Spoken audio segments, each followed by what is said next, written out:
Şimolya yürekte kılasaçları için, Fattuş Deniz için. Aman geldi öyle yağlayıp devam ediyor. Sizler Şimolya edin mihmanlar. Türk özellikle. Ana toylara varsa. Ana kılasaçlar.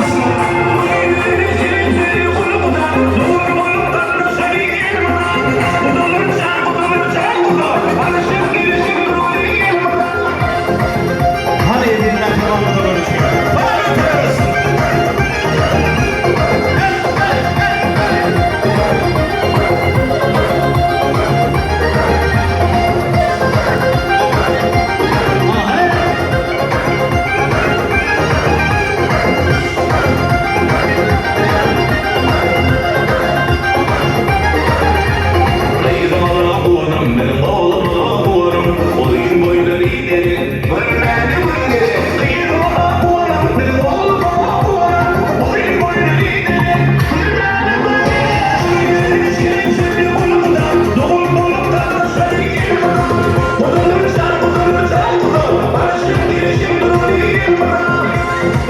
Ana buradan mihmanlarımızın gelsin.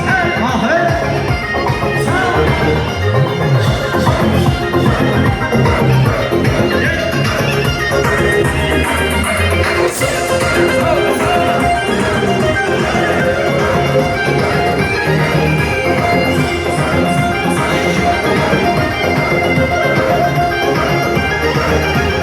Orman koyup geldiniz, beni getirdiniz, soyunu tanımadıklayım, çizginiz güvenmeyin. Orman koyup geldiniz, beni getirdiniz, soyunu tanımadıklayım, çizginiz güvenmeyin.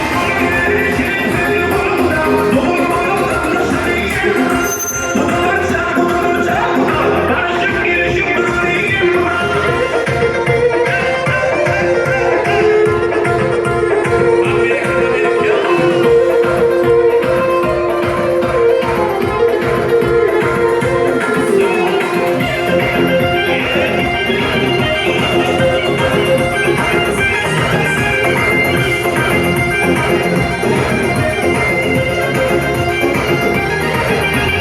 Orman koyup geldiniz, beni bir getirdiniz, soyumu hazır bırakmayın, çizgileri vermeyin. Orman